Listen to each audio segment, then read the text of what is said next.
A Kansas family says their son's sexual assault was ignored by church leaders who were more interested in protecting the church than a 10-year-old boy.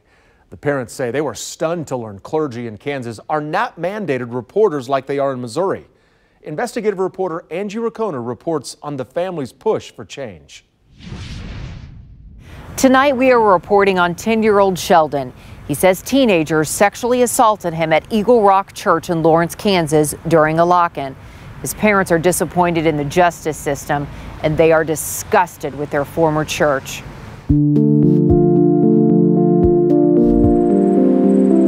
Your safe haven is supposed to be your church. And if you can't go to them, who can you go to? Sheldon's parents question how a criminal case fell apart. Medical reports from Children's Mercy back their son's claim he was sexually assaulted. It took great courage for my son to come forward with what happened to him. Our investigative unit reviewed heartbreaking details, too graphic and personal to share. As a father, you never expect to have to go in and have your son tested for a rape kit.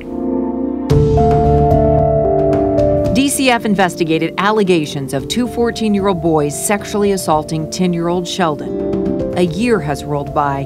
Those teens have never been charged. The parents partially blame their former church. They broke our trust by doing what they did. Sheldon's parents say when they alerted Eagle Rock church leaders, those leaders asked for time. They wanted to pray for 24 hours. Then turned around and alerted the families of the alleged abusers. When it came down to it, it didn't matter the situation that happened. It was all about the church's name. And that wasn't fair to Sheldon. Sheldon's parents say the leaders at Eagle Rock Church even went a step further, creating their own action plan. It included prayer. It called what happened sexual exploration. Church leaders would interview the teenagers. It recommended Christian counseling.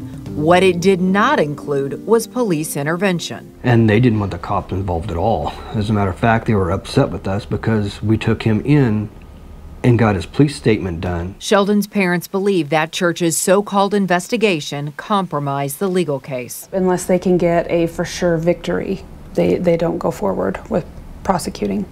Do you feel like what happened with the church alerting the families that affected the case? Absolutely. Absolutely. Yes. We'd love to sit down with church leaders and discuss what happened and that action plan. All we got was a statement. The church leaders tell us their response meets state guidelines, and it does. Church ministers, priests, and clergy members aren't mandated reporters in the state of Kansas. They are in Missouri, and it's different all over the United States. These states specifically require clergy members to report. The rest do not. He wants to do this and push it because he doesn't want this to happen to other kids.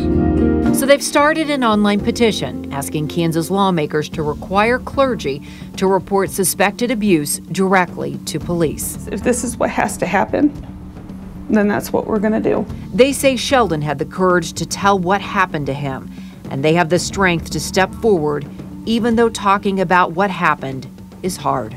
If we can stop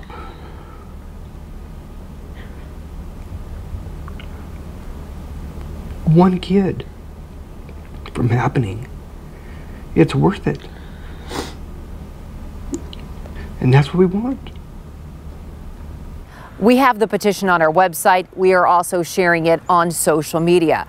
We also have a full statement from Eagle Rock Church. They tell us they would have reported Sheldon's abuse. It's just that the parents did it first. They also use the phrase sexual exploration, clearly standing by that original position that what happened was not sexual abuse. Angie Racona, KCTV5 News.